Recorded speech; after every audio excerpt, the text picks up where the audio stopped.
Baik, eh, selamat bergabung dimanapun dan kapanpun kalian berada. Ini adalah materi ketiga dari eh, 5 pertemuan kuliah pendek. Ini adalah video pertama.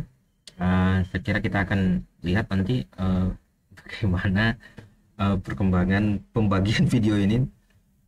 Yang sebenarnya ini bisa 3 video berisikan eh, 10 menit video, jadi ada 3 bagian mungkin, tapi kita lihat aja. Dan saya berharap bahwa saya akan lebih taat dengan waktu gitu, bisa tidak banyak bicara. Hari ini kita akan membicarakan sejarah itu ya, sejarah semiotika. Tapi sebelum saya mulai, kemarin saya memberikan pertanyaan dan Feby telah menjawab, dan itu jawabannya cukup baik ya.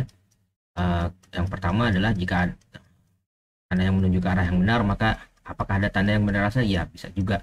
Jadi kalau dalam bahasa saya itu yang memiliki 2 makna juga, bisa juga itu, bisa juga ini, tapi itu ya, tidak tahu cara menaruh konteksnya gitu ya. Kalau tanda seru itu tegas, tapi tanda seru juga bisa marah gitu ya. Ada juga orang yang kalau menulis semua dalam capital letter gitu, kayak begini misalkan. Nah, misalkan gini, gimana kabar gitu. Nah, sudah gitu pakai 2 tanda tanya, pakai tanda seru gitu. Ini hanya kayak nyindir ya. Ini artinya kan Anda selama ini kemana aja gitu. Ini juga bisa juga ya, bermakna ganda gitu. Tapi ya intinya ada sesuatu yang dalam masalah menyampaikan dan interpretasi yang tidak sesuai konteks. Sebenarnya itu sih yang kamu harus pahami. Terus kemudian juga ini ya, mengapa salah tanda tidak terjadi ya, salah penafsiran, betul ya. Salah penafsiran itu ada banyak faktor, ada maknanya 2, tidak tahu konteks, ada landasan yang digunakan salah dan sebagainya. Tapi ingat ya, kalau salah penafsiran itu tafsir yang dihasilkan dari cara pikir yang salah digunakan sebagai landasan, dan demikian itu akan menghasilkan suatu pemikiran yang salah juga gitu. Bagaimanapun juga nggak bakal bisa jadi benar gitu, salah salah salah salah, dan itu gitu ya. Jadi harus ditelusuri ke akarnya gitu ya, dan itu memerlukan waktu untuk menelusuri sampai ke akar-akarnya itu. Itu yang harus penting kita pahami ya, bahwa menelusuri akar ini sangat panjang, dan kita harus uh, memiliki kesabaran untuk melakukan itu, dan semua itu harus menggunakan metodologi yang benar dalam semiotika. Jadi nggak mungkin salah penafsiran, kesimpulan dari salah penafsiran kemudian jadi benar gitu. Kebetulan aja gitu, tapi nggak bisa juga dijadikan rujukan ya, karena nanti akan akan orang akan percaya bahwa apapun yang mereka lakukan itu ya seperti itu. Jadi maka kita harus melakukan semua hal dengan kehati-hatian ya, prudence. Nah, hari ini kita akan mempelajari sejarah dari semiotika, dan kita harus tahu bahwa semua ini adalah sebenarnya 16 pertemuan yang dikompres menjadi 5. Jadi itu luar biasa banget. Dan menurut saya kita juga harus prudence, sehingga dan kemudian kita tahu apa yang disampaikan itu sebenarnya apa ya, objektif juga, dan tidak menghilangkan beberapa unsur di dalamnya. Dan kita juga harus paham bahwa sebenarnya sangat sulit untuk mengkompres suatu nilai filosofi ke 5 pertemuan ini. Jadi kalau nanti kamu mempunyai suatu keinginan untuk mengembangkan pengetahuan kamu gitu, dan kemudian ada konteks-konteks di sini yang kurang pas, yaitu maklum aja, karena memang saya masih belajar juga untuk bisa memahami semiotika secara semiologi juga, semiotika dan semiologi uh, secara menyeluruh gitu, dan secara konstekstual juga. Dan kamu harus tahu bahwa semua ini sifatnya adalah sementara, karena sebagaimana nanti ilmu kamu berkembang, pemahaman kamu tentang semua hal juga bisa berkembang.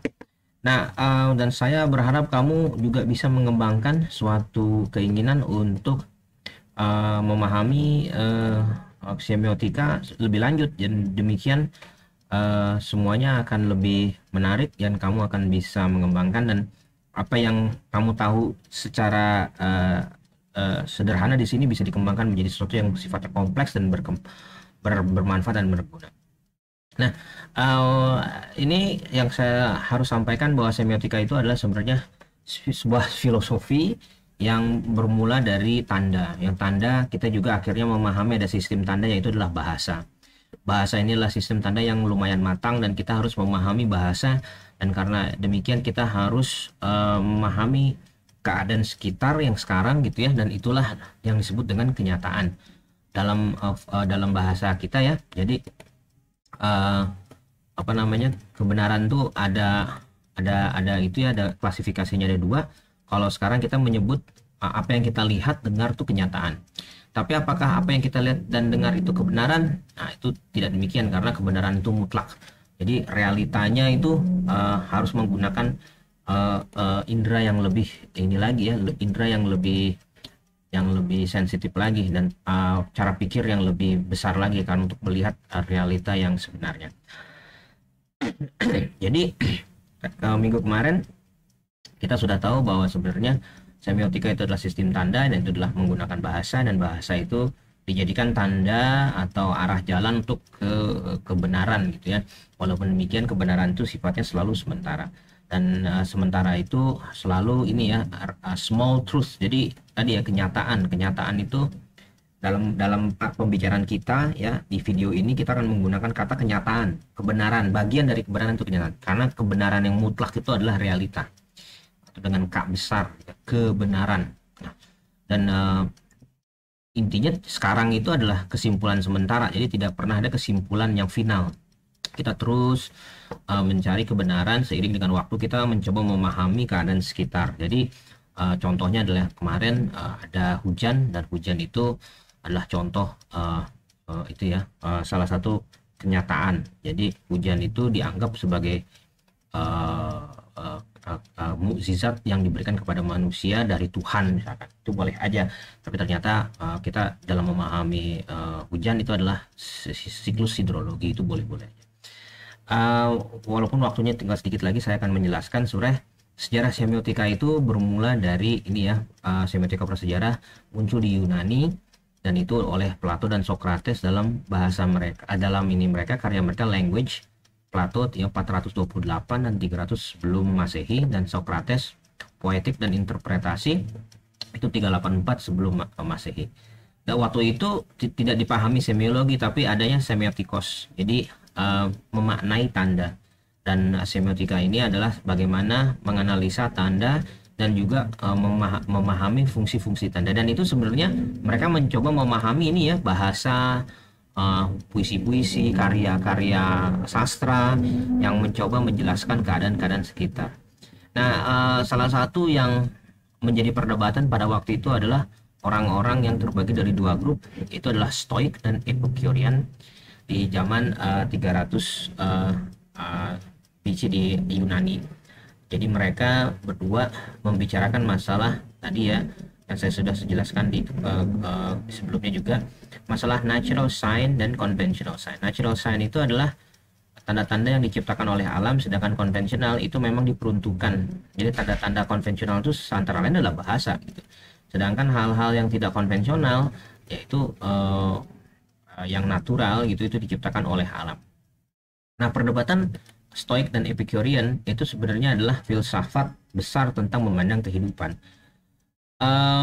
Kita tahu bahwa tidak pernah ada kebenaran, dan itu ada berbagai versi tentang kebenaran. Salah satunya waktu zaman Yunani adalah terbagi atas dua ini. Dan apa yang terbagi dari dua ini akan saya jelaskan di video selanjutnya karena waktunya sudah habis. Semoga sampai situ aja kita bisa memahami sedikit tentang introduction dalam pertemuan kedua ini. Terima kasih.